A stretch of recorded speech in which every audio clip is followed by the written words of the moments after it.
God tells them clear as day, Deuteronomy 7:3. He basically tells them, do not intermarry with these people. Don't make a covenant with them or what have you. Don't give your sons to their daughters and vice versa. And this is exactly what they do. They go on ahead and intermarry with the Canaanites and with other people. So what happens is every time the Israelites disobey God, he sends in an army. He sends in another people to basically conquer the Israelites, right? They go in and conquer the Israelites.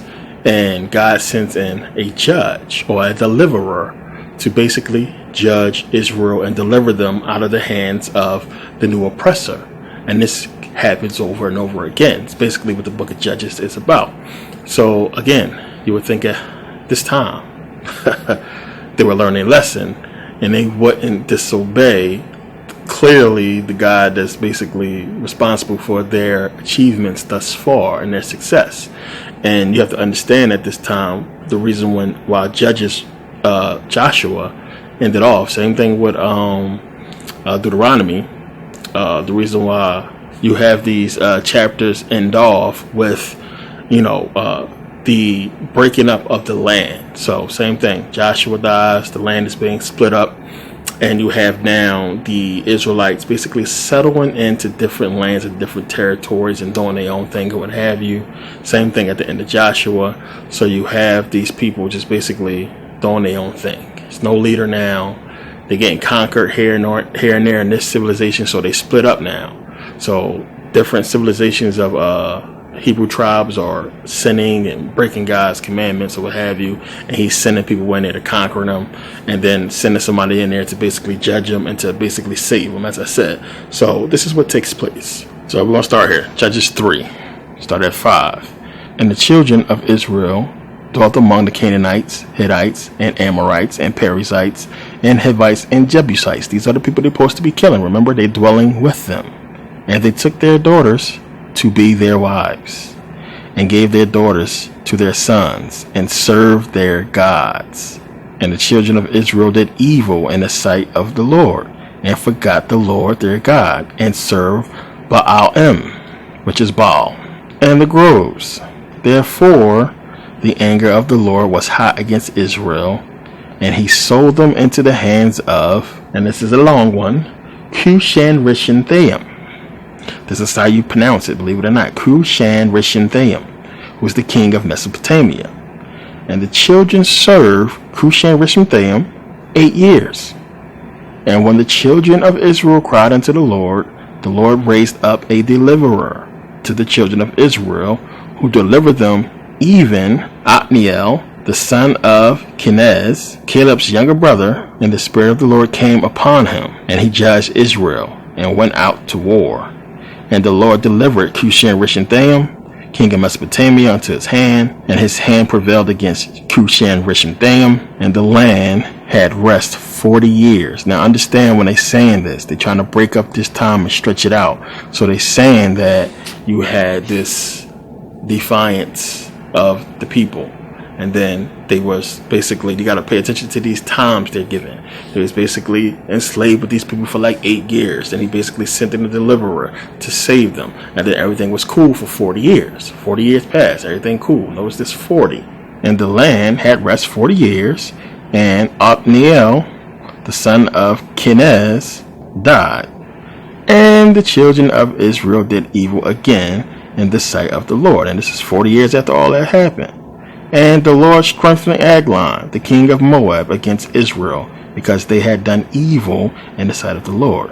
And he gathered unto him the children of Ammon and Amalek, and went and smote Israel, and possessed the city of palm trees. So the children of Israel served Eglon, the king of Moab, 18 years. But when the children of Israel cried unto the Lord raised up a deliverer, Ehud, the son of Jerah, a Benjamite, a man left-handed. It's a reason why they saying left-handed, putting that in there.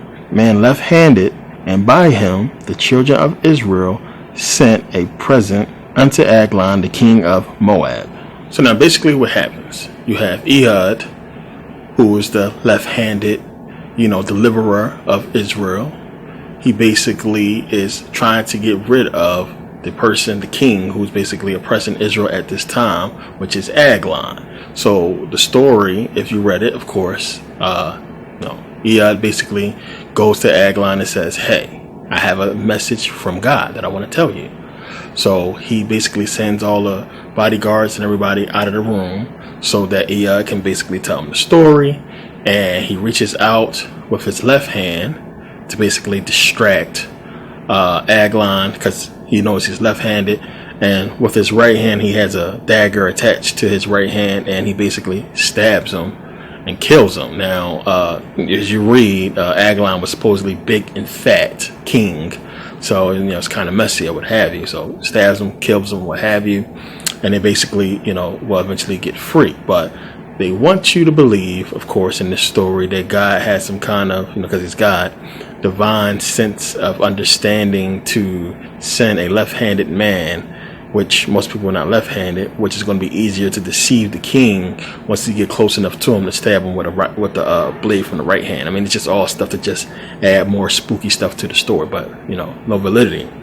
So the whole thing, again, in that context, you would ask yourself, well, again, if God is all-knowing, how come he's not able to see that the Hebrews, the Israelites, are going to keep on disobeying him, which is going to keep happening?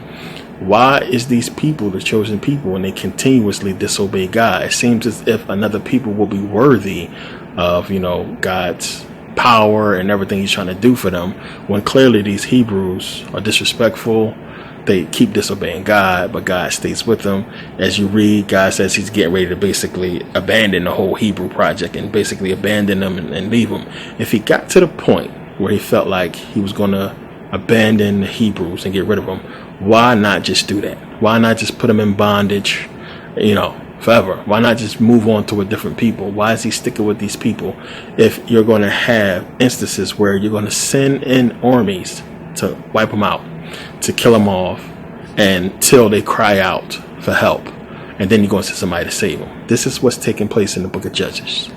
It's crazy madness, and you can understand now, as we go along, you'll see how the Hebrews try to justify this stuff to fit into their doctrine. But this is what's taking place at this point.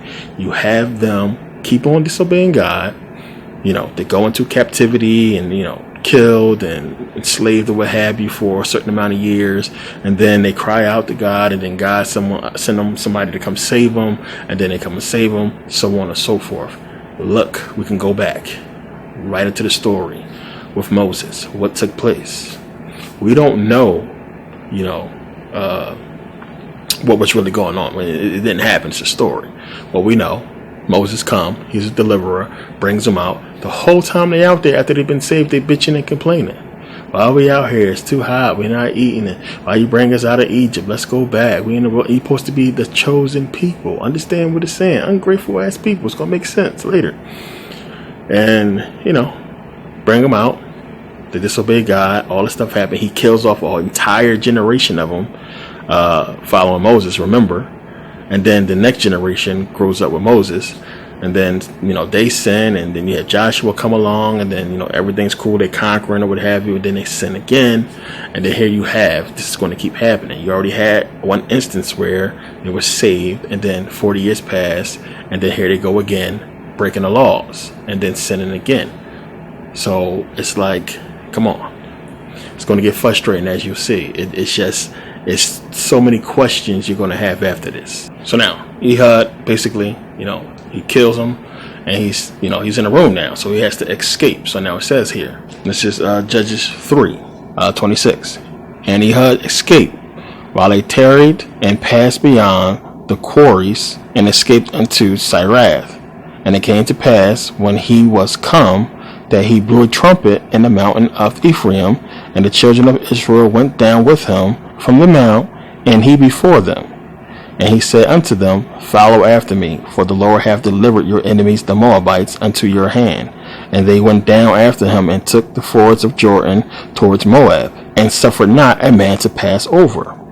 And they slew of Moab at that time about 10,000 men, all lusty and all men of valor, and there escaped not a man. So Moab was subdued that day under the hand of Israel, and the land had rest 80 years. So they were saved. 40 years they had rest. Now, after him, it says in 31, and after him was Shamgar, the son of Anath, which slew of the Philistines 600 men with an ox goad, which this is an ox goad right here.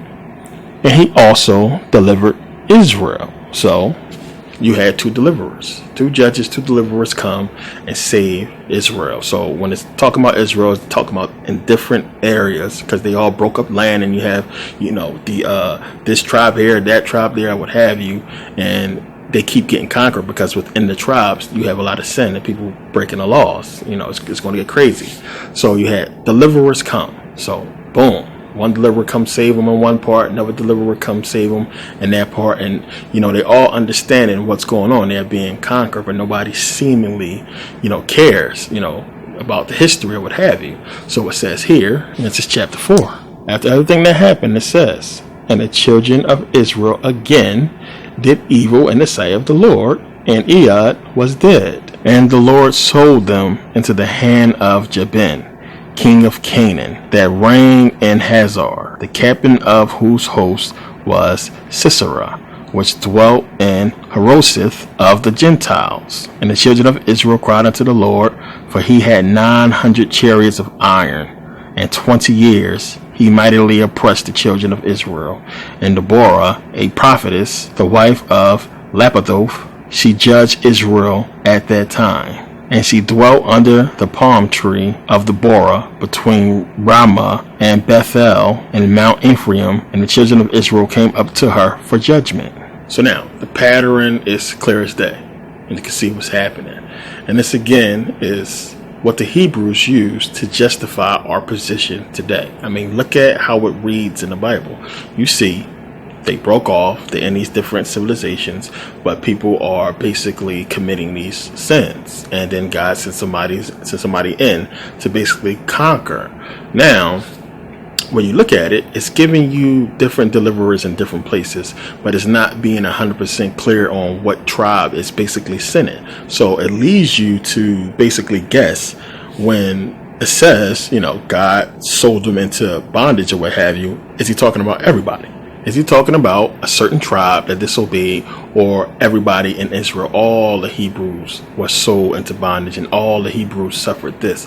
And that's one that's up in the air, because in some instances you're going to see they're fighting two different groups of people. So it leads you to believe that, those tribes were the ones who was basically enslaved. It's like the same whole thing when they came out of Jericho. You had the one Hebrew basically take idols or what have you from out of Jericho, and it was the reason why they didn't win the war at Ai. And what happened? They found out who it was, and they stoned them to death, and then they kept winning the wars again. But that was one person. So why wasn't everybody stoned to death? That wouldn't make sense. But why wasn't everybody in that tribe punished? So it leaves you to guess. You got to try to figure out, is everybody being punished or just a group of people? That's important because it goes to the argument of the black Hebrews with all of us, being in bondage or what have you. Because clearly, if we all supposed to be Hebrews and a chosen people, what have you, not all of us were put in slavery, not every single black person. But this is the argument that they use. When you look at the pattern, we see what happened. They disobey God. God sent somebody to conquer them, and then they basically, beg for forgiveness or what have you, and then they are saved. You got to look at this now and understand what's taking place, because I don't think a lot of people are going to get it. Who are the people who are conquering them? African people. Where has this ever happened? We can't find this, because remember, it starts off with them dwelling in the land of the Hittites and the Canaanites and the Perizzites and what have you, people who they conquered already, who they were supposed to have had utterly destroyed. So how is it any of them left? What is it talking about here? This is one of the clues it's giving you, to showing you that we're talking about African people. So, we conquered the Hittites. You're supposed to conquer the Perizzites and the Jebusites already. How is these people still around? Y'all went out and did all this conquest.